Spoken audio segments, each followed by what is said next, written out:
اعوذ باللہ من الشیطان الرجیم بسم اللہ الرحمن الرحیم السلام علیکم ورحمۃ اللہ وبرکاتہ۔ مجلس اتحاد المسلمین کے اراکین اسمبلی، میئر گریٹر حیدرآباد، مجلس بلدیہ، اراکین بلدیہ، صدر و معتمدین مجلس اتحاد المسلمین، مہمان مجلس اتحاد المسلمین، میرے نوجوان ساتھیوں اور پس پردہ بیٹھ کر سننے والی میری نادار ماں اور بہنوں، عزیزان ملت اسلامیہ، جلسے حالات حاضرہ کے عنوان سے مجلس اتحاد المسلمین کی جانب سے ان جلسوں کا انعقاد عمل میں لایا جا رہا ہے، اور میں یہ سمجھتا ہوں کہ آج کے اس کثیر اجتماع سے اگر میں اس عظیم شخصیت کو خراج عقیدت نہ پیش کروں جس نے اپنی زندگی کے 102 سال گزارے اور جس نے اپنے فرقے داؤدی بہرا کے لوگوں کو نہ صرف مکمل تعلیم یافتہ بنایا بلکہ ایک نئی سوچ اور فکر ہم تمام کو دی۔ میں بات کر رہا ہوں مرحوم سیدنا برہان الدین صاحب کی، جن کا انتقال پچھلے دنوں ہوا، اور ان کو حکومت جارڈن کی طرف سے اسٹار آف جارڈن اور حکومت مصر کی جانب سے آرڈر آف نائل سے نوازا گیا تھا، اور سیدنا برہان الدین کو نہ صرف الازہر یونیورسٹی سے ڈاکٹریٹ کی ڈگری ملی بلکہ علی گڑھ مسلم یونیورسٹی اور کراچی یونیورسٹی سے بھی ان کو ڈاکٹریٹ کی ڈگری ملی، اور وہ کسی وقت میں علی گڑھ مسلم یونیورسٹی کے چانسلر بھی تھے، اور ساتھ ہی ساتھ ایک عظیم سب سے بڑا انسانیت کی خدمت کا کام جو بمبئی میں سیفی ہاسپٹل نے تعمیر کیا، مجھے اتفاق ہوا اس کے افتتاح میں جانے کا۔ بہترین خوبصورت ہاسپٹل جو بہت زیادہ طریقے سے وہاں پر غریبوں کی خدمت انجام دے رہا ہے۔ میں اس وقت بھی یہاں پر مرکز میں گیا تھا، آج بھی میری تمام ان کے جو جانشین ہیں، اگر میں ان کا نام غلط نہ کہوں تو سیدنا مفدال سیف الدین صاحب کے ساتھ ہیں، اور ہم امید کرتے ہیں کہ اللہ سبحانہ و تعالیٰ ان کے تمام ماننے والوں کو اللہ صبر عظیم عطا کرے گا، اور جس طریقے سے سیدنا برہان الدین نے قوم اور انسانیت اور ہندوستان کے لیے کام کیا، یقیناً وہ کام جاری و ساری رہے گا۔ عزیزان ملت اسلامیہ، میں ساتھ ہی ساتھ آپ تمام کے سامنے یہ بتانا چاہتا ہوں کہ یہ جلسہ نامپلی اسمبلی کانسٹیٹنسی میں اور لال ٹیکری کے بلدی حلقے میں منعقد ہو رہا ہے۔ ابھی ماجد صاحب میئر نے مجھے بتایا کہ بلدیہ کی طرف سے اس نامپلی اسمبلی کانسٹیٹنسی میں اور لال ٹیکری ڈویژن میں قریب ایودھیا جنکشن سے بازار گھاٹ جنکشن تک ڈیولپمنٹ کا کام کیا جائے گا، قریب 4 کروڑ کی لاگت سے، اور بازار گھاٹ چورستے سے نامپلی جنکشن کو گاندھی بھون مین روڈ کے پاس قریب 2 کروڑ 40 لاکھ کا کام ہوگا۔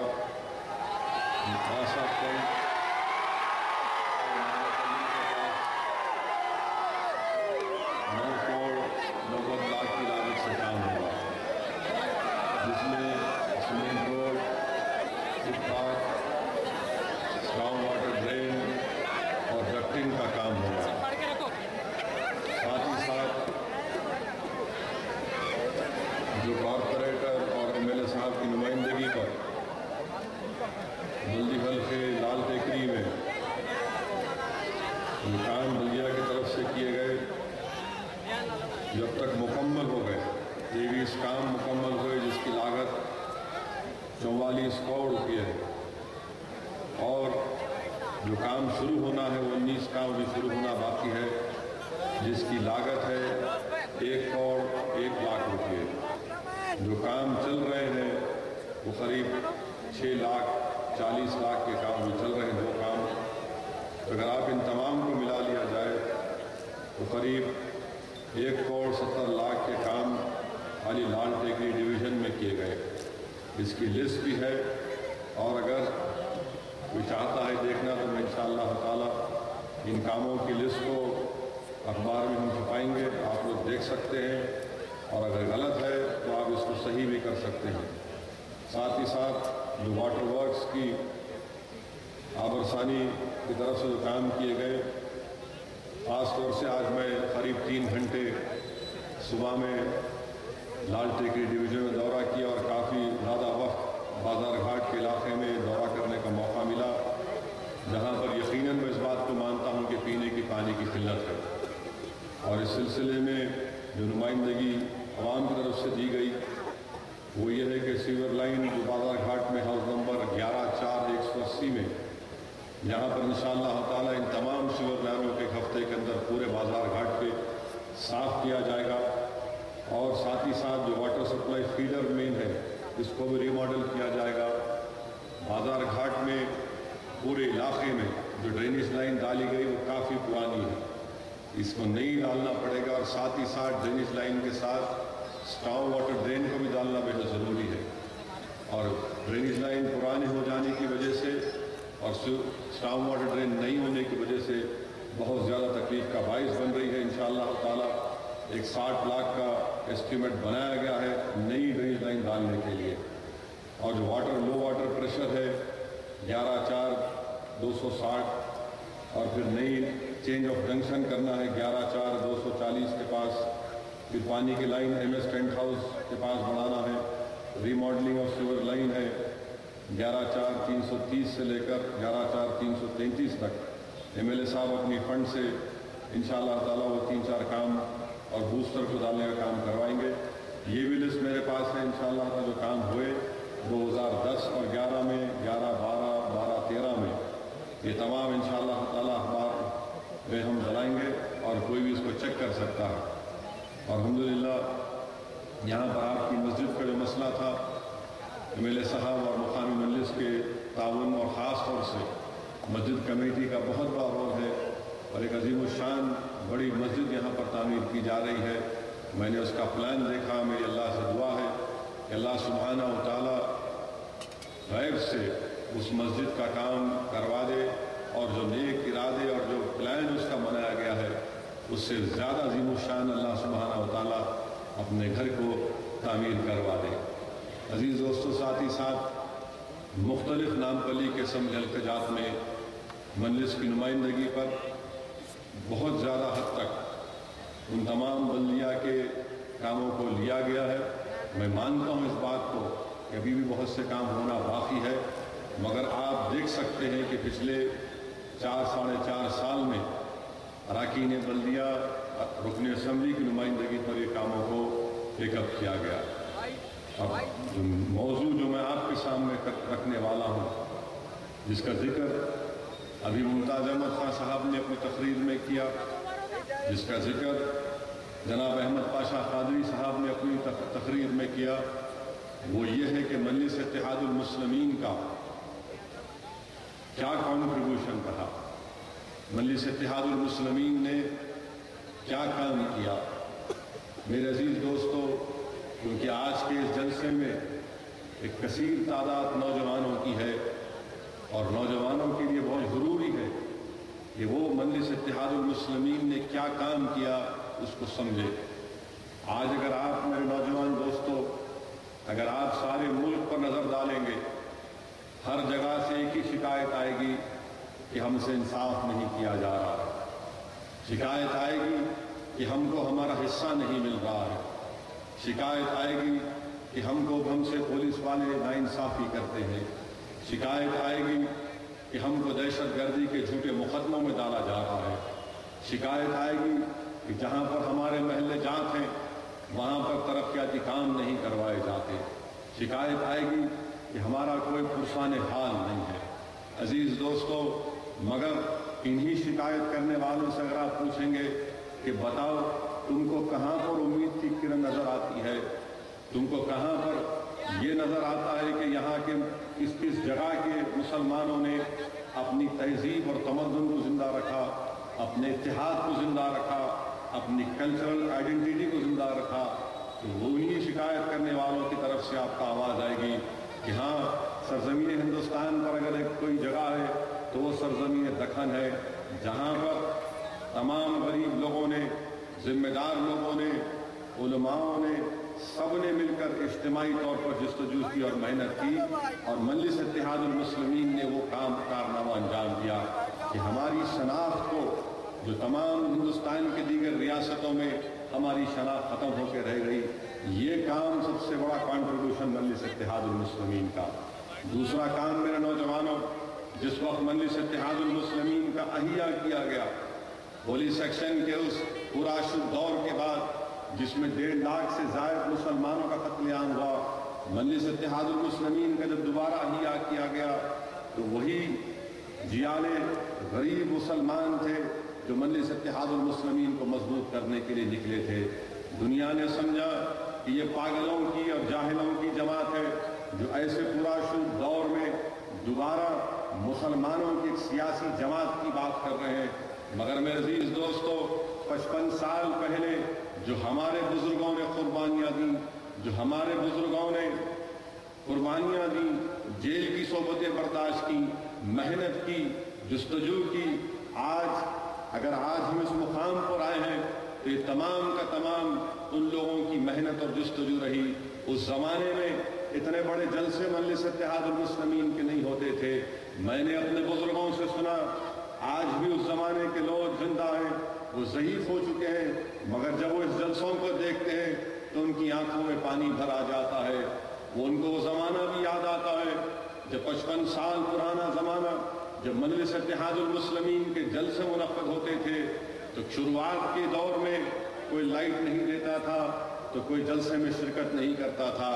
ऐसा वक्त भी था मेरे नौजवानों जब अब्दुल वाहिद ओवैसी लोगों के दरमियान में टहल कर तकरीर करते थे, क्योंकि लोग डरते थे लाउड स्पीकर का कनेक्शन देने के लिए। मेहनत और जुस्तजू करते गई मजलिस इत्तेहादुल मुस्लिमीन और कारवान आगे बढ़ता गया। पहले मजलिस इत्तेहादुल मुस्लिमीन ने बल्दिया के इंतखाबात में हिस्सा लिया, और मजलिस इत्तेहादुल मुस्लिमीन ने क्या कहा कि हिंदुस्तान की जमहूरियत एक पार्लिमानी जमहूरियत है, और हिंदुस्तान का दस्तूर हमको इस बात की इजाज़त देता है कि हम इलेक्शन में हिस्सा लें। आपको मैं बता रहा हूँ कि अगर हिंदुस्तान की दीगर रियासतों में अगर मुसलमान पसमानदा है या वहाँ पर तकालीफ है, तो मेरा मानना यह है कि उस जगहों पर, उन इलाकों में लोगों ने सियासत से वाबस्ता होने से बहुत देर कर दी। यकीनन वाबस्ता हुए, मगर आज़ादी के बाद 1950 से पहले बड़ी बड़ी तंजीमों ने ऐलान कर दिया था कि हम सियासत में हिस्सा नहीं लेंगे। मेरे नज़र में हो सकता है कि इस पर बहस हो सकती है, मगर मेरा मानना यह है कि वो जो फैसला लिया गया था, और फिर कई बरसों के बाद जब हमने समझा कि नहीं, जिस पर हमने भरोसा किया था कि हाँ ये हमारे मसाइल को हल करोगे, इन लोगों ने हमारे मसाइल को हल करने के बजाय हमारे मसाइल को और पेचीदा कर दिया। मुश्किलात के दौर का आगाज हो गया। ये काम सरजमीन दखन पर मजलिस इत्तेहादुल मुस्लिमीन ने किया, और यहीं पर हमारी रियासत केरला में मुस्लिम लीग का क़याम में लाया गया। हज़रत इस्माइल रहमतुल्लाह अलैह की क़ियादत में काम किया गया। आज आप नज़र उठाकर देखिए कि चाहे केरला हो या फिर हैदराबाद या आंध्र प्रदेश हो, यहाँ पर मुसलमानों का एक मरकज़ सियासी है, यहाँ पर मुसलमानों में एक इत्तेहाद है, यहाँ के मुसलमान बाशऊर है। यकीनन हमारे मसाइल हैं, बहुत से मसाइल हैं, मगर अगर आप तक़ाबुल कर लेंगे यहाँ के और फिर दूसरे रियासतों का, तो आपको नज़र आएगा, फ़र्क नज़र आ जाएगा। आज आप देखिए कि हर मैदान में मजलिस इत्तेहादुल मुस्लिमीन काम कर रही है। 55 साल पहले मजलिस इत्तेहादुल मुस्लिमीन के अजीम जियाले सिपाहियों ने बड़ी बड़ी कुर्बानियाँ दी, जेल को गए, कभी उन पर चाकुओं से हमला किया गया, कभी लटों से मारा गया, कई महीने जेल में रहना पड़ा, कभी किसी को 11 महीने जेल में रहना पड़ा, तो कभी किसी को बिदर की जेल में 2-2 महीने रहना पड़ा। मुख्तलिफ जगहों पर तकालीफ उठाए, मेहनत की, जुस्तजू की, पसीना बहाया, खून बहाया, अपनी जानों की कुर्बानी दी, तब जाकर आज मजलिस इत्तेहादुल मुस्लिमीन को ये मुकाम मिला। याद रखो नौजवानों, दुनिया में कोई चीज़ बगैर मेहनत के, बगैर जुस्तजू के, बगैर कुर्बानी की हासिल नहीं होती। जो नौजवान अपनी जवानी अल्लाह की राह में कुर्बान करने के लिए तैयार हो जाएगा, جو قوم اور ملت کے لیے وقت دے گا، جو پسینہ بہائے گا اور جہاں پر ضرورت پڑے گی اپنا خون پائے گا، تو یقیناً اس نوجوان کی جوانی کامیاب رہی۔ اگر کوئی نوجوان اپنی جوانی صرف کسی اور راہ میں اور ان تمام بھٹکے ہوئے راستوں پر گزارتا ہے تو یاد رکھو وہ قوم ترقی نہیں کر سکتی۔ میرے بولنے کا منشا اور مقصد ایک ہی ہے کہ یہ تمام چیزیں آپ کے سامنے رکھو نوجوانوں، تاکہ تم لوگ مستقبل و قوم کا آپ کو لے کر آگے بڑھنا ہے۔ آج بتائیے جو کام مجلس نے تعلیم کے میدان میں کیا، مخالفین مجلس اتحاد المسلمین تو میاں بڑی اٹھاتے ہیں۔ میں ان سے پوچھنا چاہتا ہوں کہ میرے بھائی ذرا یہ تو بتاؤ کہ کیا تم نے کوئی 2 کمرے کا اسکول قائم کیا؟ ذرا مجھے یہ تو بتاؤ کہ کیا تم نے کوئی بینک قائم کیا؟ کیا تم نے کوئی انجینئرنگ اور میڈیکل کالج قائم کیا؟ آج مجلس اتحاد المسلمین اسرا دواخانہ چلاتی ہے، اویسی ہاسپٹل چلاتی ہے۔ ہم جانتے ہم کیسا چلاتے ہیں ان دواخانوں کو، کروڑوں روپے کا خرچہ ماہانہ اس میں آتا ہے، مگر ہماری کوشش کیا ہے کہ کارپوریٹ سٹائل کے دواخانے پر نہیں چلاتے، بلکہ اتنا فائدہ ہو جائے کہ دواخانہ چلے، نقصان میں نہ چلے۔ آج جو کام ان تمام شعبے جات میں مجلس اتحاد المسلمین کر رہی ہے، مخالفین مجلس تو دور کی بات، کوئی سیاسی جماعت اس ریکارڈ کو پیش نہیں کر سکتی۔ بنیادی تعلیم میں مرحوم قائد سالار ملت نے اس اسکیم کا آغاز کیا جس کے تحت جتنے گورنمنٹ کے اردو میڈیم مدارس ہیں ان کو مضبوط کرنے کا کام مرحوم قائد سلطان صلاح الدین اویسی نے آغاز کیا۔ آپ کو جان کر خوشی ہوگی کہ اب تک اس میں ہزاروں کی تعداد میں غریب گھرانوں کے بچے اور بچیاں اس اسکیم سے فائدہ اٹھائے۔ عالم ون گائیڈ جو SSC کا امتحان ہونے جا رہا ہے، یہ مجلس اتحاد المسلمین نے اس کو بنایا۔ نہ صرف حیدرآباد بلکہ پوری ریاست کے مختلف علاقے جات میں اس عالم ون کو بانٹا جاتا ہے۔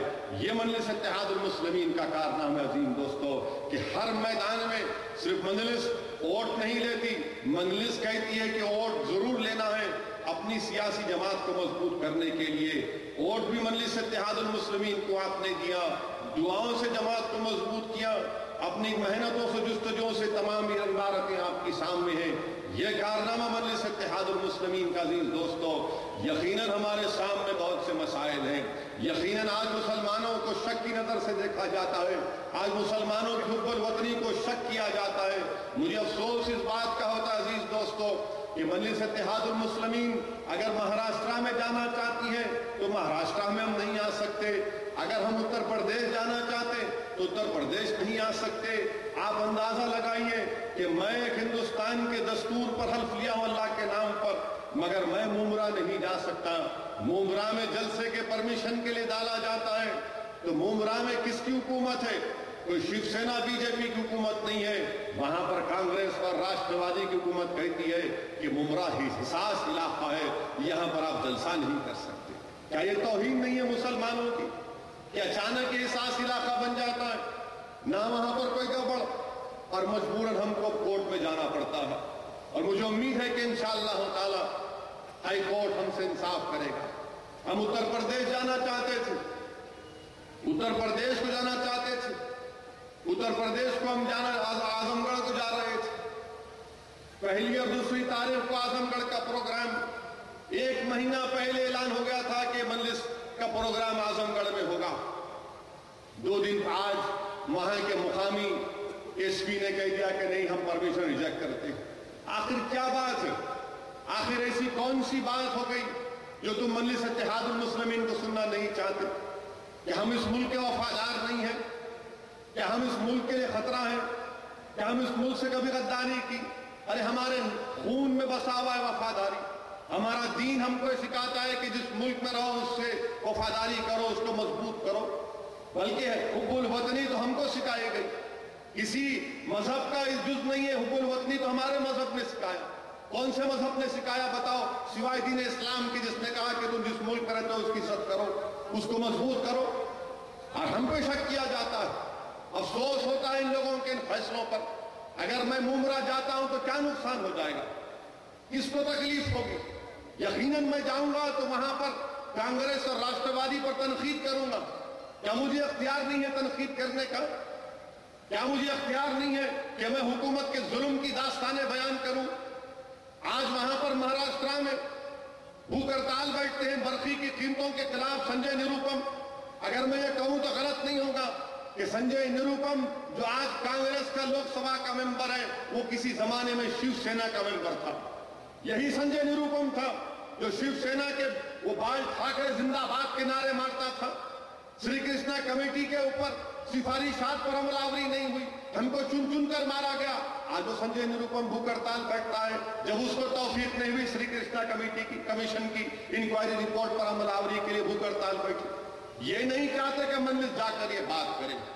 اعظم گڑھ ہم جائیں گے تو مجھ سے کسی نے فون کر کل ہی بتایا دلی سے کہ اویسی صاحب آپ نے ملائم سنگھ کو کہا, اکھلیش یادو کو کہا آپ کو پرمیشن نہیں مل سکتا. میں نے کہا پھر کیا کہوں مجھے بتائیے.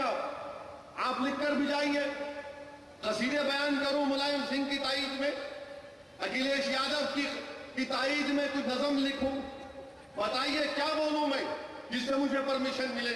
تو بولے نہیں آپ نے ملائم سنگھ کے بارے میں ایسا کہا, اکھلیش کے بارے میں ایسا کہا. ارے میں نے کہا یہ جمہوریت ہے, میں کسی کے بارے میں بھی کہہ سکتا ہوں, میں کسی کے اوپر بھی تنقید کر سکتا ہوں. اگر کسی کو تکلیف ہو تو مجھے اس کی پرواہ نہیں ہے. قانون ہے ڈیفامیشن کا, کیس ڈالو مجھ پر, کرمنل ڈیفامیشن کا سوٹ ڈالو. اگر میں غلط کہہ رہا ہوں تو کیا فریڈم آف ایکسپریشن تمہارے لیے اور میرے لیے نہیں ہے؟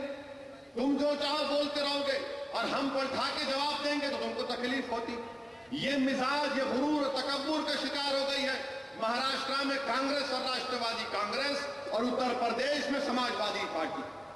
ملائم سنگھ کے پیر زمین پر نہیں ہیں, آسمان پر ہیں. ملائم سنگھ یہ خواب دیکھ رہے ہیں کہ الیکشن ہوگا تو میں وزیر اعظم بنوں گا. نہیں ملائم سنگھ انشاءاللہ تعالی نہ تم وزیر اعظم بنو گے نہ وہ ظالم مودی وزیر اعظم بنے گا. ہندوستان کی عوام سیکولر ہے, ہندوستان کے عوام سیکولر ہے, وہ ایسے ظالموں کا ساتھ نہیں دے سکتے.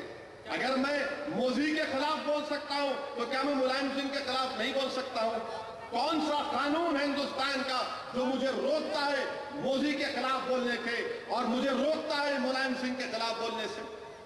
کیا بات ہے؟ کیا یہ جمہوریت ہے؟ کیا یہ جمہوریت ہے کہ آپ رکن پارلیمان کو اتر پردیش میں داخل ہونے نہیں دیتے؟ مہاراشٹرا کے 2 ضلعوں میں نہیں جا سکتا, دھولیا نہیں جا سکتا, میں مالیگاؤں نہیں جا سکتا, ناسک ضلع کو نہیں جا سکتا. عجیب و غریب قانون ہے کہ ہر 2 مہینے کو لیٹر آ جاتا کہ نہیں آپ ابھی نہیں آ سکتے. پہلے بولے کہ نہیں شب معراج ہے, پھر بولے رمضان ہے, پھر بولے کہ نہیں 15 اگست ہے, اس میں بیچ میں بولے کہ گنیش کا تہوار ہے. ارے سب نکل گیا مگر پھر بھی آج بھی نہیں جا سکتے. یہ کیا کر رہے ہیں آپ؟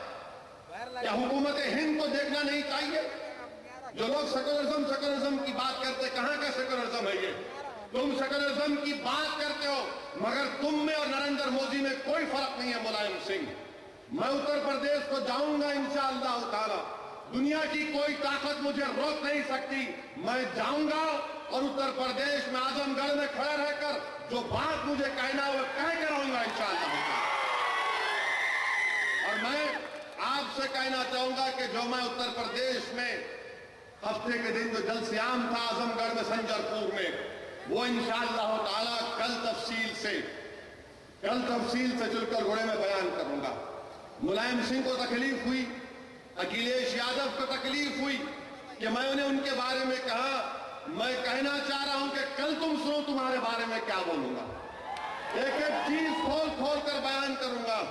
یہ اپنے آپ کو نیتا جی کہنے والوں, تم میری نظر میں نیتا نہیں ہو, تم فرقہ پرست ہو. تم میں اور مودی میں کوئی فرق نہیں ہے ملائم سنگھ.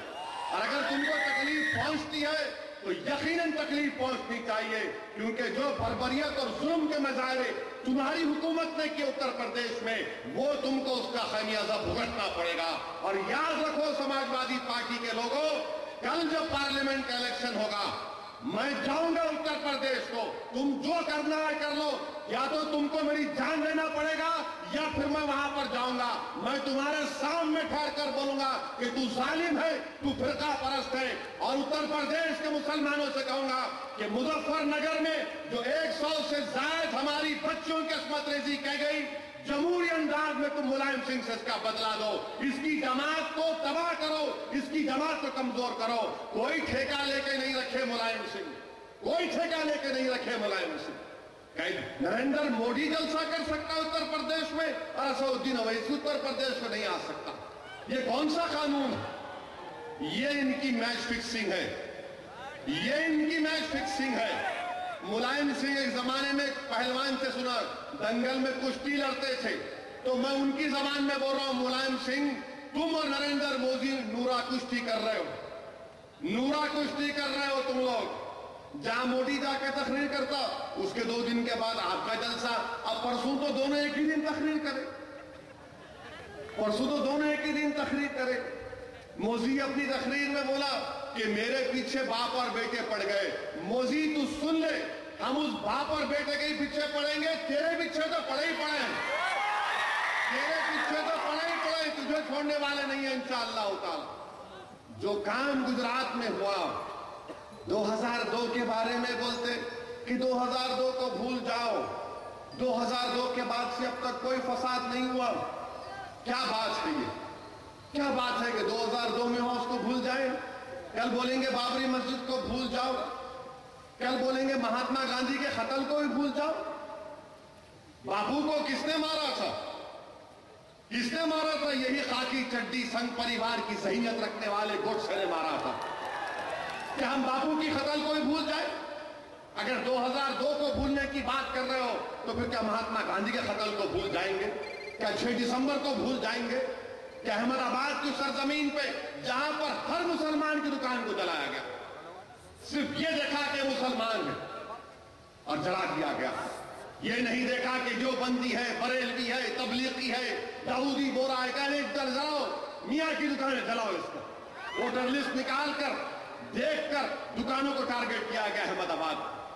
क्या तमाशा नहीं हुआ वहां पर? क्या तमाशा नहीं हुआ वहां पर? और ये शख्स आके बोल रहा कि नहीं नहीं, आप फिक्र मत करो, अब कुछ नहीं होगा। अरे हम कैसे भूल जाएं, कैसे भूल जाएं इंसान जाफरी के कत्ल को, कैसे भूल जाएं उन तमाम बच्चियों के कत्ल को जिनके घरों को तबाह बर्बाद कर दिया गया, कैसे भूल जाएं कि हैदराबाद से 16 बच्चे 6-6 साल गैर जरूरी जेल में रहे, अहमदाबाद में साबरमती जेल में। क्या हम भूल जाएं? और जो लोग मोदी के बारे में कह रहे हैं कि नहीं ये बदल चुका है, ऐसा नहीं है। याद रखो, जो शख्स 14 साल की उम्र में, 14 साल की उम्र से आरएसएस से वाबस्ता है, 14 साल की उम्र से ये आरएसएस के रंग में रखा गया, इसका ओढ़ना बिछोना संघ परिवार, और आज वो शख्स के बारे में हमारे बड़े बड़े इंडस्ट्रियलिस्ट बोल रहे कि नहीं नहीं ये जीतेगा। अरे जीत हार तो अल्लाह के हाथ में। हमारा काम यह है कि मोदी से मुकाबला करें। हिंदुस्तान का कॉन्स्टिट्यूशन, हिंदुस्तान का आईन हमको इस बात की इजाजत देता है कि हम फिरका परस्त ताकतों से मुकाबला करें। और कांग्रेस पार्टी, ये आपकी गलती है, 9 साल आपकी गलती है कि आज मोदी आपके सर पे चढ़ के बैठ गया, आज मोदी आपके सर पे चढ़ के बैठ गया। आप कोई पॉलिसी तैयार नहीं किए, कोई पॉलिसी तैयार नहीं किए। आज क्या हो रहा है इस मुल्क में, यकीनन हमको रोकना है, देखना है क्या पॉलिसी हम लोग अपनाएंगे। और इन तमाम फिरका परस्त ताकतों की एक ही कोशिश कि हैदराबाद में जो मुसलमानों का इत्तेहाद है इसको कैसे कमजोर किया जाए। हैदराबाद में जो मुसलमानों का इत्तेहाद है, और मजलिस ने क्या कहा, और मजलिस की सोच क्या है, अगर किसी जमात की ठोस, मजलिस का इतिहास क्या है कि कलमे की बुनियाद पर मुत्तहिद हो जाओ, कलमे की बुनियाद पर मुत्तहिद हो जाओ। ये कॉन्सेप्ट, ये नारा, ये सोच मजलिस इत्तेहादुल मुस्लिमीन ने दिया, और ये सोच और फिक्र पूरे हिंदुस्तान के मुसलमानों को मुत्तहिद कर सकती है। यकीनन हम फिरकों में होंगे, यकीनन हमारे मसलक अलग हो सकते हैं, मगर जहां पर कलमे की बात आएगी, जहां पर अल्लाह उसके रसूल का मामला आएगा, इत्तेहाद पैदा होगा इंशाअल्लाह। ये मजलिस इत्तेहादुल मुस्लिमीन की सोच और फिक्र। मेरे अजीज दोस्तों, मेरे नौजवानों, ये पॉलिसी हमको बनाकर आगे बढ़ने की जरूरत है। यकीनन बीजेपी एक चैलेंज है, मैं इसका इकरार करता हूं, और मैं ये कह रहा हूं कि इस चैलेंज का हमको मुकाबला करना। हम कैसे मुकाबला करेंगे? क्या इन लोगों से मुकाबला होगा? क्या बना रहे हैं आजकल कि असेंबली का इलेक्शन आया, 6-8 महीने पहले इलेक्शन आने से पहले तैयार हो गए। दोहरे करना शुरू हो गए। कोई 26 जनवरी का झंडा चढ़ा दिए, ईद मिलादुन नबी आया तो 20 लोगों का खाना पका के भिजा दिए। नहीं मेरे दोस्तों, जमात अलग चीज है, इनफरादियत अलग चीज है। जमात जमात है, ग्रुप ग्रुप है। जमात 55 साल का रिकॉर्ड तुम्हारे सामने है। क्या कोई जमात की मेहनत और कुर्बानियां और कामयाबियां क्या एक शख्स के सामने क्या है? इसीलिए मैं कह रहा हूं कि आज पूरी कोशिश फिरका परस्त ताकतों की है कि आने वाले असेंबली इंतखाबात में मजलिस इत्तेहादुल मुस्लिमीन की कामयाबी को रोका जाए। इनका मकसद क्या है कि हमारे वोटों में डिवीजन पैदा किया जाए, हमारे वोटों को तोड़ दिया जाए। कहां गए वो लोग? 4 साल नजर नहीं आए हल्के नामपल्ली में। हल्के नामपल्ली में कोई नजर नहीं आए। अच्छा बुरा हुआ तो मजलिस इत्तेहादुल मुस्लिमीन बीच में थी, जरूरत पड़ी तो मजलिस इत्तेहादुल मुस्लिमीन बीच में थी। मुरादनगर में गड़बड़ हुई, रात के 12:30-1 बजे कौन जाते? जाकिर बाकरी वहां का कॉर्पोरेटर विरासत साहब पहुंचते। कहां थे ये लोग? नजर नहीं आए। अजीज दोस्तों, जमात का साथ देना, जमात को पहले मजबूत करना, अपने अराकीन को कामयाब करना, यह बीजेपी को बेहतरीन जवाब है। और आंध्र प्रदेश में तो तेलुगु देशम और बीजेपी मिलकर मुकाबला करेंगे। आंध्र प्रदेश में तेलुगु देशम और बीजेपी मिलकर मुकाबला करेंगे। और अफसोस मुझे यह होता है कि चंद्रबाबू नायडू सबक हासिल करने को तैयार नहीं। चंद्रबाबू नायडू 10 साल से इख्तिदार से महरूम हो गए। और क्यों महरूम हुए? क्योंकि मुसलमानों ने यह कहा कि शख्स पर भरोसा नहीं किया जा सकता। मगर इसके बावजूद भी आज फिर चंद्रबाबू नायडू अपनी किस्मत आजमाने के लिए संघ परिवार के गोद में जाके बैठ गए। मोदी के बाजू बैठकर हाथा उठा रहे हैं, खुशी का इजहार कर रहे हैं। अफसोस होता है कि जिस शख्स की ताईद की वजह से मोदी गुजरात में जुल्म करता रहा, 2002 में जब गुजरात में फसाद हुआ, नायडू के पास 33 लोकसभा के अराकीन थे। ये शख्स अगर अपनी ताईद को वापस लेता तो अटल बिहारी वाजपेयी की हुकूमत गिर जाती, फौरन गिर जाती। मगर ताईद वापस नहीं लिया, एक लफ्ज नहीं कहा गुजरात के जुल्म के बारे में। गुजरात जलता रहा, 3000 से ज्यादा मुसलमानों का कत्लेआम हुआ, दरगाहों को खत्म कर दिया गया, मसाजिद को शहीद कर दिया गया, करोड़ों अरबों रुपए के हमारे कारोबार को खत्म कर दिया गया। आज फिर तेलुगु देशम बीजेपी के साथ जाने को तैयार है। अजीज दोस्तों, ये खतरनाक चीज है कि तेलुगु देशम और बीजेपी मिलकर आना, ये हमारे लिए चैलेंज है।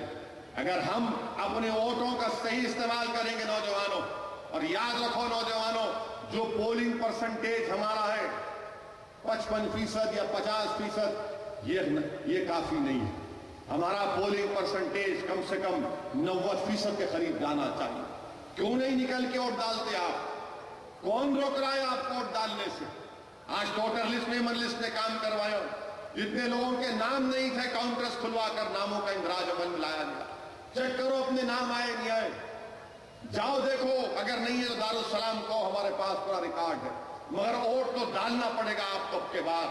अगर जरा सी भी गफलत करेंगे तो फायदा इन फरका परस्त तंजीमों को हो सकता है।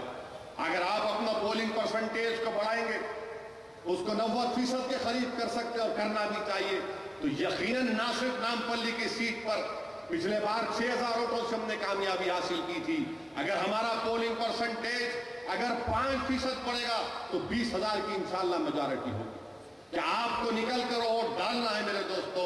इन जलसों को मुनक्किद करने का मकसद ये है कि आवाम से अपील की जाए कि अपने वोट का इस्तेमाल करो। अगर आप वोट नहीं डालेंगे तो फिर जमहूरियत किस काम की? अगर आप वोट नहीं डालेंगे तो जमहूरियत किस काम की? आपका पसंद नापसंद का इजहार कैसे होगा? और बेहतरीन तरीका ये कि वोट डालिए, पोलिंग परसेंटेज को बढ़ाइए, खास तौर से अपने घर वालों को लेके जाओ। अब वक्त नहीं रहा, हो सकता है कि 26-27 फरवरी तक कोड ऑफ कंडक्ट का या ज़ाब्ते अखलाक का ऐलान हो जाए और तारीख आ जाए कि कब इलेक्शन होगा। आज हम देखते हैं कि हमारी असेंबली में एक नया तमाशा आज हो गया। असेंबली ने खुद ये कह दिया कि हमको तेलंगाना की जरूरत नहीं है। अजीबो गरीब कांग्रेस पार्टी, अजीबो गरीब कांग्रेस पार्टी, इनकी मरकजी क़यादत बोलती रियासत को तोड़ना, यहां पर इनका चीफ मिनिस्टर बोल रहा कि नहीं तोड़ना। ये क्या है समझ में नहीं आता मेरे को। ये कांग्रेस पार्टी के पास एक तमाशा। अब ये बिल जाएगा पार्लियामेंट में। मजलिस का मानना यह है, मजलिस इस बात का मुतालबा कर रही है कि हम किसी हाल में लॉ एंड ऑर्डर को हुकूमत के पास नहीं दे सकते। गवर्नर कैसे लॉ एंड ऑर्डर का इंचार्ज होगा? दस्तूर इस बात की इजाजत नहीं देता। कल अगर खुदा ना खास्ता बीजेपी इख्तिदार में आएगी दिल्ली में, तो गवर्नर कौन बनेगा? एक फिरका परस्त आरएसएस ज़हनियत वाला बनेगा। जुल्म हम पर होगा, निशाने पर हम आएंगे। क्या कांग्रेस पार्टी को इसका ख्याल नहीं है कि हम पर जुल्म कराना चाहते हैं, इसीलिए लॉ एंड ऑर्डर गवर्नर के पास रखना चाहते हैं? और ये कांग्रेस के तमाम लोग जो चीफ मिनिस्टर बनने की तैयारी में है, जिनकी आखिरी जिंदगी की हसरत है कि मरने से पहले एक मर्तबा चीफ मिनिस्टर बन जाऊं, अरे जरा ये तो देखो कि हाई कोर्ट कहां है तेलंगाना की? क्यों नहीं तेलंगाना के अलग हाई कोर्ट बनाते? और ये कौन सी बात है कि कॉमन कैपिटल, ज्वाइंट कैपिटल, दुनिया का कोई मुल्क का दारुल हुकूमत दूसरे मुल्क में नहीं है। हिंदुस्तान की कोई रियासत का दूसरी रियासत दारुल हुकूमत नहीं है, कैपिटल नहीं है। ये कैसा बिल है जो ये कह रहा है कि हैदराबाद जो है तेलंगाना का भी कैपिटल, आंध्रा का भी कैपिटल? अरे मेरे भाई, एक किस्सा क्या है, ऐसा लग रहा है कि हैदराबाद फंस गई रजिया गुंडों में हाल हो गया कि इनका भी मुतालबा हैदराबाद हमारा, उनका भी मुतालबा हैदराबाद हमारा। अरे फिर मेरा कहां गया हैदराबाद? मेरा हैदराबाद कहां पर गया? मेरा हक हैदराबाद पर कहां पर गया? यकीनन हैदराबाद का हिंदुस्तान सबका है, इस पर सब कहां है। मगर ये बोलना कि नहीं हैदराबाद दोनों का कैपिटल होगा, ये कहां से नजीर निकाली आपने? क्यों निकाली नजीर? ये क्या जरूरत थी? आप पार्लियामेंट में बिल लेकर आइए और कहिए कि नई रियासत का दारुल हुकूमत फला जगह पर होगा। कौन रोकता है आपको? आप बिल नहीं लेकर आते, उसमें जिक्र नहीं करते। और हमारे तेलंगाना के कांग्रेस के लीडर जो है, इनकी आखिरी हसरत है कि मरने से पहले या तो लंगड़ते प्राइम मिनिस्टर बन जाऊं या भाग के जाके कुर्सी पे बैठ जाऊं। अजीब और गरीब हाल है। इनको जाकर पार्लियामेंट में मिले मेरे से पिछले पार्लियामेंट के सेशन में, मैं सेंट्रल हॉल में बैठा हुआ था, आकर एक के बाद एक सब बोल रहे जरा हमारी सिफारिश कर दो, हमारा साथ दे दो, हम आपका ये कर देंगे, फुला कर देंगे। मैं बोला भाई देखो, अब तक 12 लोग आके मिले। तो बोले हाँ 12 हो गए। बोला 13वां नाम भी है। बोले कौन सा 13वां नाम? बोला मैं हूं। अरे क्या खाजा का लंगर है, बांट रहे सो बांटेंगे? चीफ मिनिस्टर की कुर्सी है या कोई आप एक देव खोल दिया, आओ बेटा खाओ, रोटी लो, बिरयानी लो, लेके जाओ घर को। अजीब और गरीब माहौल है। अरे जो मसला सामने हैदराबाद का, जो मसला सामने है, जिसका असर तेलंगाना पर पड़ेगा, जिसका असर सब जगह पर पड़ेगा, उसकी फिक्र नहीं है। अरे नहीं बाद में देख लेंगे, बाद में नहीं देख सकते, बाद में होने वाली चीज नहीं है। मैं हर जलसे में असेंबली में हमारा अरकान असेंबली साफ और वाज़ेह तौर पर कहा कि अगर बिल ऐसी हाल में आएगा जो ऐवान असेंबली में आएगा तो मजलिस इसकी तायीद नहीं करेगी। मैं वजीर आजम से मिला, कांग्रेस की सदर से मिला, होम मिनिस्टर से मिला, सदर जमहूरिया को 2 या 3 बार हम लेटर भिजाए, जिम्मेदार लोगों को कहा कि देखो मत करो, ये हम तायीद नहीं कर सकते। हम पार्लियामेंट में तरमीमात पेश करेंगे इंशाअल्लाह ताला। और अगर गवर्नर को इख्तियारात दे रहे हैं तो याद रखो असदुद्दीन ओवैसी पार्लियामेंट में खड़े होकर पुकारेगा कि इसको दस्तूरी तरमीम की जरूरत है। सिंपल मेजॉरिटी से नहीं कर सकते लॉ एंड ऑर्डर को आप। हिंदुस्तान के दस्तूर में लॉ एंड ऑर्डर जो है वो basic structure of the constitution, कैसे हाथ लगाएंगे इसको आप? क्या कांग्रेस पार्टी ऐसा समझ रही है कि सबको खुश कर देंगे? ऐसा नहीं हो सकता। अगर काम हो तो सीधा हो, तो कोई काम मत हो, करना चलने तो ऐसी। मगर आज ना कांग्रेस के पास कोई जवाब, न तेलुगु देशम तो बेचारी परेशान है 10 साल से, समझ में नहीं आ रहा उसको। और ये नजर आ रहा कि नहीं अब मोदी के बैंड बाजे में मैं ही बाराती बन के इख्तिदार की कुर्सी पे बैठ जाऊं। चंद्रबाबू नायडू साहब, आपका जुल्म हमको याद है, आपकी बीजेपी की ताईद हमको याद है, इसीलिए आंध्र प्रदेश की आवाम ने आप पर भरोसा नहीं किया। ना 2004 में किया, ना 2009 में किया, ना इंशाअल्लाह ताला 2014 में करेंगे, ना इंशाअल्लाह ताला 2014 में करेंगे। और चंद्रबाबू नायडू की कोशिश क्या है कि 7 अरकान असेंबली को कैसे हराया जाए।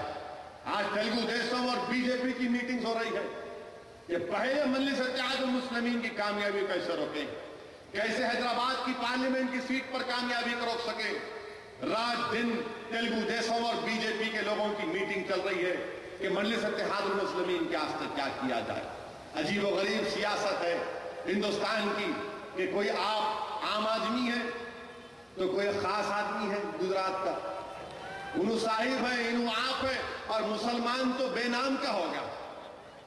मुसलमान का तो कोई पूछने वाला नहीं, कोई पूछने वाला नहीं। अफसोस है कि ये नई जमात कहती है कि अपने आप को अक़लियत मत बोलो, अपने आप को दूसरी बड़ी अक्सरियत बोलो। अरे हिंदुस्तान का दस्तूर पढ़ो, दस्तूर की दफा 25 से 30 तक ये पुकार कर कह रही है कि हम मुसलमानों की मजहबी और तहजीबी शनाख्त को प्रोटेक्शन मिलेगा, तहफ़्फ़ुज़ मिलेगा। किस तरह की बातें करते हैं लोग, और फिर बीजेपी से मुकाबला करेंगे, उससे मुकाबला करेंगे। याद रखो जी दोस्तों, ये मोदी के पास कोई माशी पॉलिसी नहीं है। ये शख्स बोलता है कि हर रियासत में बुलेट ट्रेन लगाएंगे। हैदराबाद में MMTS है जिसमें सुबह के औकात में हमारे नौजवान उसको इस्तेमाल करते काम करने के जाने के लिए, कॉलेज जाने के लिए। MMTS की सर्विस अच्छी नहीं कर सके तो मोजीबोरा में बुलेट ट्रेन लगा तो हर रियासत में। IIT 7 IIT बनाए गए पिछले 6 साल में, अब ये मोजीबोरा हर रियासत में मैं IIT बनाऊं। क्या माशी पॉलिसी है इसकी, क्या माशी पॉलिसी है। सोना है बाहर से आ रहा तो मोदी बोलता है इन्फ्लेशन इससे हो रहा। अरे तेरे को इकोनॉमिक्स नहीं मालूम तो किसी एक्सपर्ट से पूछ ले। बाहर से सोना आया तो इन्फ्लेशन उससे नहीं होता, बाहर से सोना आया तो करंट अकाउंट डेफिसिट में इजाफा होता। मगर मोदी है जो दिल में आया बेचारा बोलते रहता, बोलना है काली उसको, मित्रों बोले तो सब सुन लेते, यकीन कर लेते। अजीबो गरीब मामला है।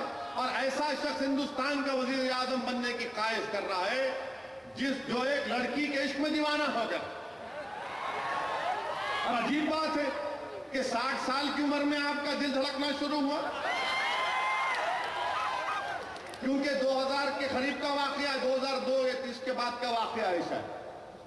अजीब व गरीब, आपको इतने साल नहीं दिल धड़का आपका। और हैरत की बात यह कि जो टेररिस्ट की यूनिट है ATS, अहमदाबाद को आप ऑर्डर दिए, ATS को बोले कि उन्होंने कहां जा रहे देखो, कहां बैठे देखो। अगर आप कभी वो सुने होंगे रिकॉर्डेड कन्वर्सेशन, तो उसमें आवाज है अमित शाह की तरह, नहीं मालूम उन्होंने है या नहीं है। उन्होंने बोल रहे, साहिब पूछ रहे उन्होंने क्या खाए, साहिब पूछ रहे कि कहां बैठे, साहिब पूछ रहे कि उनको प्लेन में बैठ के जा रहे, तुम भी प्लेन में बैठ जाओ।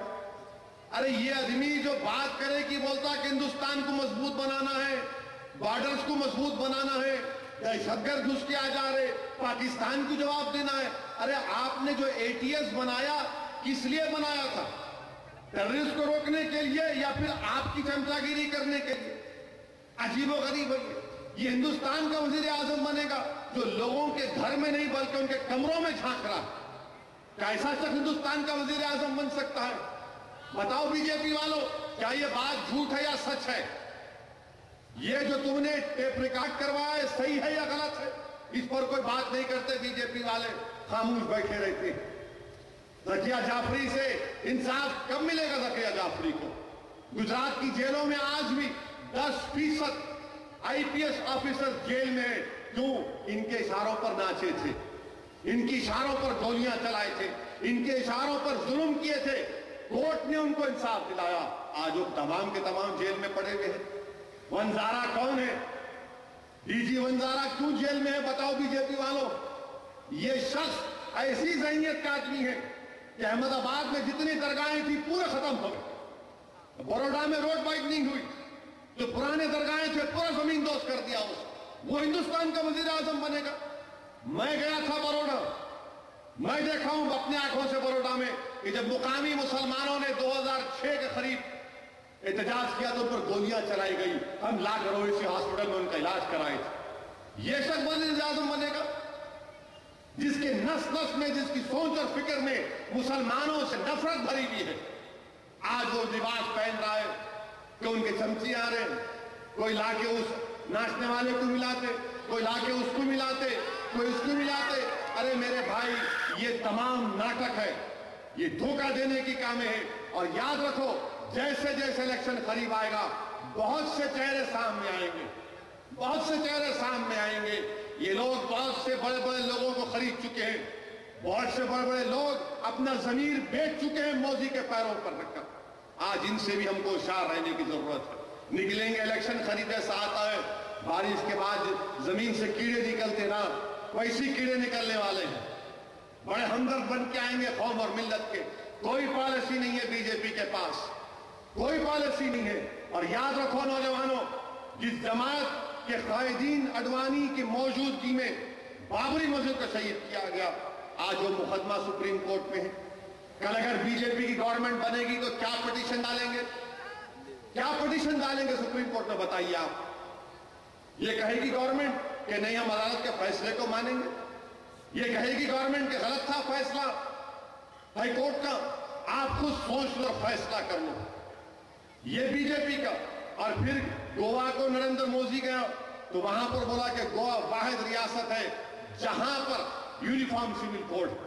क्या जरूरत थी यूनिफॉर्म सिविल कोड की बात करने की?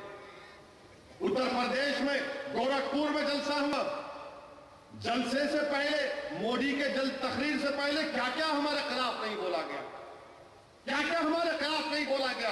क्यों नहीं मीडिया उन तमाम चीजों को जाहिर करता? क्यों नहीं मीडिया लिखता कि मोदी के तकरीर से पहले वहां का एमपी कितनी जहर भरा मुसलमानों के खिलाफ, क्या क्या नहीं कहा गया हमारे बारे में? दहशतगर्दी का इल्जाम लगाया गया, सब चीज हम पर लगाया गया। मगर इन्हों आए तो कहा नहीं नहीं नहीं, इन्हों तो सबको साथ लेके चलना चाह रहे।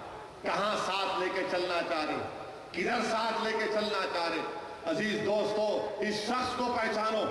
हिटलर के बाद अगर कोई ऐसा शख्स देख रहा है तो इसको देख लो, इसको देख लो। मेगलोमेनिया जो बोलते अंग्रेजी में, ये शख्स है। याद रखो, हिंदुस्तान तरक्की नहीं कर सकता इसकी क़यादत में। हिंदुस्तान दुनिया का एक वाहिद मुल्क है जहां पर हर मजहब के मानने वाले, जहां पर सौों की तादाद में जबानें बोली जाती, जहां पर हजारों की तादाद में तहजीब है, तमद्दुन है। ऐसे मुल्क में क्या आप 3% लोगों की सोच को गालिब करेंगे, हिंदुत्व की तहजीब को गालिब करेंगे? वो तहजीब जिसका बानी गुरु गोलवालकर कहता है कि मुसलमान यहां के शैली नहीं है, ये यहां का हिंदुस्तान का मजहब नहीं है। इनकी किताबों में लिखा हुआ है, बंच ऑफ थॉट्स पढ़ो, वी द पीपल पढ़ो, गुरु गोलवालकर जिसमें लिखा हुआ है। क्या ऐसी लोगों पर आप भरोसा कर सकते हैं? इनका एजेंडा यही है कि जैसे इख्तिदार पर आएंगे, याद रखो, ये हल आराम से अच्छे तरीके से अपने हिंदुत्व के एजेंडे को लागू करेंगे। मेरा मकसद ये नहीं है बोलने का कि कांग्रेस को वोट दो। मैं आपसे कह रहा हूं कि पहले इनको रोकना है, और इनको रोकना है हैदराबाद में तो मजलिस इत्तेहादुल मुस्लिमीन को मजबूत करिए, जमात को कामयाब करिए। कौन है बीजेपी के खिलाफ आवाज उठाने का? और अफसोस होता है कि नायडू इतना करीब आ गया मोदी के कि कहता है कि 200 साल में निजाम दखन ने जो काम नहीं किया, मैं 9 साल में किया। चंद्रा बाबू नायडू, क्या है ये? क्या हो गया है आपको?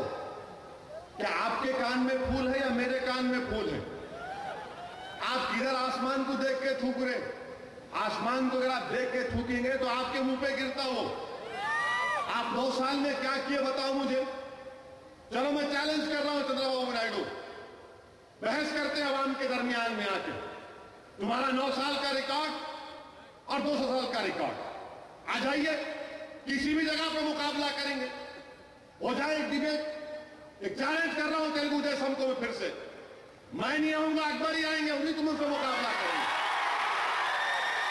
9 साल में क्या किया आप बताओ? 9 साल में आप गुजरात दिए, 9 साल में अजीज आजम का इनकाउंटर दिए, 9 साल में साईं बाबा मंदिर का बम ब्लास्ट किए, 9 साल में हमारे बच्चों को गिरफ्तार करके गुजरात की जेलों में डाले, 9 साल में पूरे जमीन ऐसा बांटे हैदराबाद के अतराफ में जैसा कि आपकी जाती मिल्कियत थी। किसको दिए? हाईटेक सिटी की बात करने वालों, जिस शख्स को तुमने बिल क्लिंटन के बाजू बिठाया, वो रामलिंगा राजू कितों को धोखा दिया। कैसा बिठाया आपने उस शख्स को जो तुम्हारे बाजू बैठा और हजारों की तादाद में नौजवानों को चूना लगा दिया? आप बोलते हैदराबाद 9 साल में, मैंने क्या किया? कुछ नहीं किया हैदराबाद को 9 साल में आपने। 200 निजाम ने क्या किया? अरे घंडी पेट, हिमायत सागर, असेंबली की बिल्डिंग में जो खड़ा रह के तुम बोल रहे नायडू, वो भी तो निजाम ने बनाया, वो आपके खानदान ने तो नहीं बनाया था। आप चित्तूर से आए थे, कुपम से आए थे, और आपकी पहचान आपके ससुरे से हुई है, तो पहले कौन जानता था आपको? आज आप खड़े रह के बोले कि 9 साल में मैंने ये किया। क्या किया 9 साल में आपने? बताओ मुझे। अगर इतना किया तो पब्लिक क्यों हरा दिया आपको? अगर इतना किए तो क्यों हार गए आप? बावजूद इसके कि 2009 में पूरे अखबारात आपके साथ थे, पूरे अखबारात आपके साथ, इसके बावजूद बिंदु शिकस्त हुई। बहरहाल मेरे अजीज दोस्तों, बताने का मकसद यह है कि मजलिस इत्तेहादुल मुस्लिमीन को मजबूत करिए। मैं नहीं रहूंगा, इस जमीन की ग़िज़ा बनूंगा, कभी ना कभी तो एक दिन जाना है, मगर इस सोच को जिंदा रखो नौजवानों। ये जमात तुम्हारी है। जितने फिरका परस्त ताकतें हैं वो नहीं चाहते कि मजलिस इत्तेहादुल मुस्लिमीन मजबूत बने। ये जमात आपकी है। बार बार जमात ने ही पैगाम दिया कि आओ एक मरकज सियासी से वाबस्ता हो जाओ, कलमे की बुनियाद पर मुत्तहिद हो जाओ। हिंदुस्तान में कोई ऐसी जमात नहीं है जिसमें तमाम मुसलमानों के तबके और फिरके एक जगह जमा हो सकते। कोई नहीं ऐसा प्लेटफॉर्म जो मजलिस इत्तेहादुल मुस्लिमीन ने 55 साल की मेहनत के बाद अल्लाह के फजल करम से कामयाबी हासिल की। मेरे अजीज दोस्तों, ये बुनियादी काम हमारा होना चाहिए कि हम अपनी जमात को मजबूत करें, इत्तेहाद को मजबूत करें। नौजवानों, अपने माशरे की बुराइयों का भी खात्मा करो। मैं रास्ते में आ रहा था तो किसी ने मुझे फोन करके बताया कि किसी एक शादी खाने में एक ऑर्केस्ट्रा चल रहा था। वो बेचारे रोकर मुझसे कह रहे थे कि लड़कियां नाच रही थी ऑर्केस्ट्रा के सामने। मेरे दोस्तों, नौजवानों, छोड़ो इन रास्तों को, ये रास्ते सही नहीं है, ये रास्ते तबाही और बर्बादी की तरफ लेकर जाते। मुत्तहिद रहो, अपनी जमात से वाबस्ता रहो।